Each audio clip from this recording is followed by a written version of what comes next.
Welcome, ladies and gentlemen, to the event safety briefing video for this weekend's Max Adventure Race on the beautiful Sunshine Coast.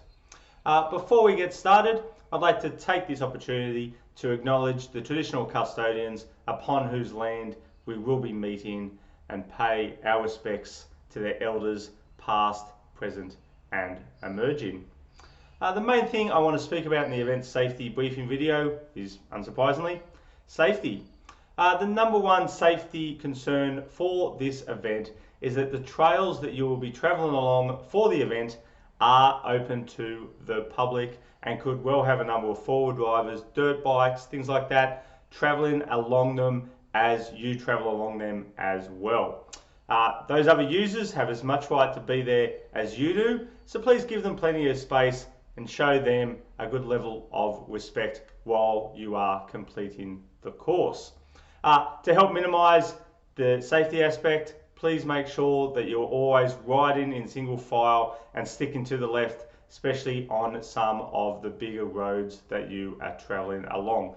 You will often hear the dirt bikes or the four-wheel drivers before you see them, so if you do start to hear them, make sure you're over to the left in that single file, give them plenty of space, and that will make everyone have a better day on the course.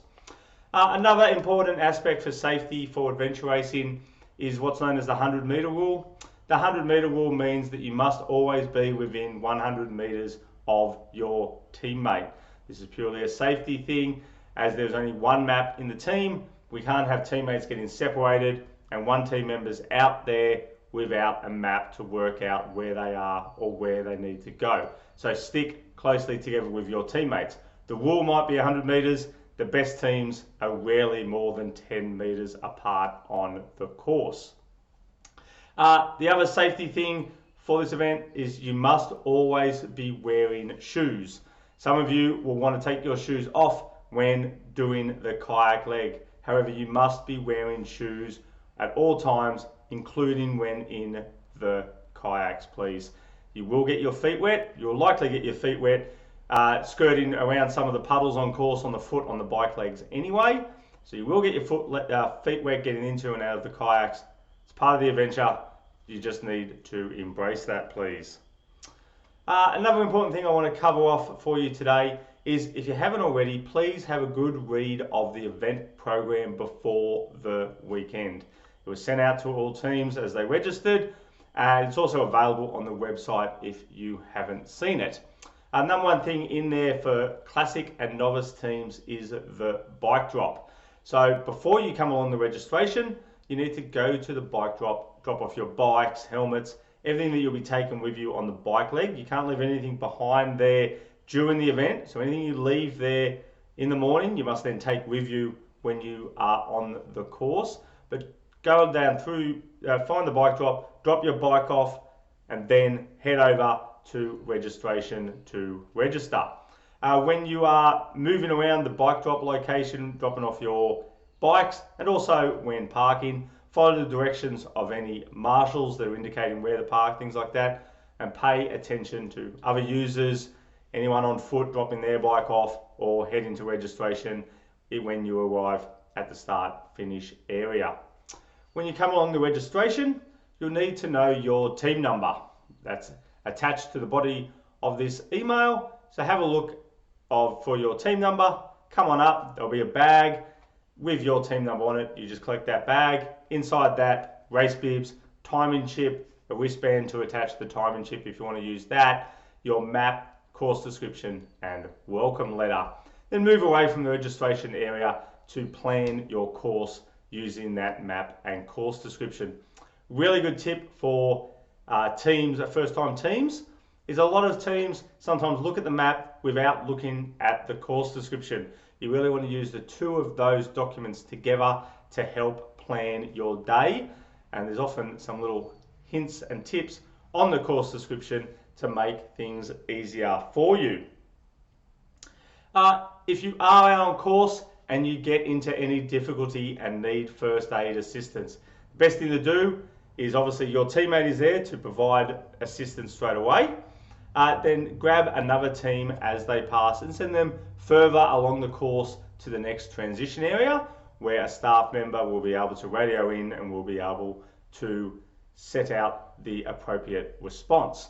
If you do come across a team that's in assistance and you stop and provide assistance to them, and we would encourage you to do so, we can give time credits if you stop and help a team. You might have helped a team that's come off their bikes for 5 minutes, come and see me at the end, more than happy to adjust your time to reflect that time you stopped to help another team.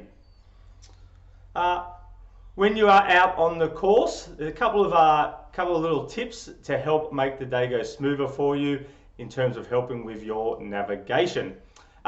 There's a lot of trails in the forest. The ones that you will need and the ones that are obviously there are marked on your map. There could be other trails that used to be a trail but now don't really appear like a trail at all. A lot of them have been removed from your map unless they've been indicated clearly with the blue banded trees. What happens in the pine forest is you'll see blue bands around the pine trees. In between those two blue banded trees, that's a track. Some of them don't look like a track. They're very overgrown with lantana, blackberries, things like that. However, that is a track, and we've kept them indicated on your map to help with your navigation because the blue banded trees are so obvious. However, you might not want to always travel down those heavily overgrown tracks. You might want to avoid them. It might be slightly longer route that uses tracks that are in a lot better condition than trying to bash through lantana on some of those more overgrown tracks. All the checkpoints were accessible via a track that wasn't heavily overgrown with lantana or blackberries and things like that. So if you're approaching a checkpoint from one certain direction and it's very overgrown and very heavy with lantana, there's another way to access it from a different direction. It might be quicker to use that different direction to access the checkpoint. Not saying you'll totally avoid all the lantana bashing, but we're hoping to keep it to a minimum for you. When you arrive at the kayak checkpoint, we're all going to be wearing our shoes, as I mentioned.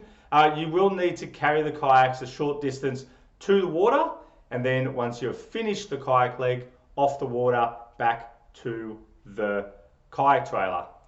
It is a two-person lift. If you have younger team members with you, source the assistance of the crew members that are there or another team that's there around you to help carry those kayaks. It's only around a 20-meter carry from the kayak trailer to the water's edge.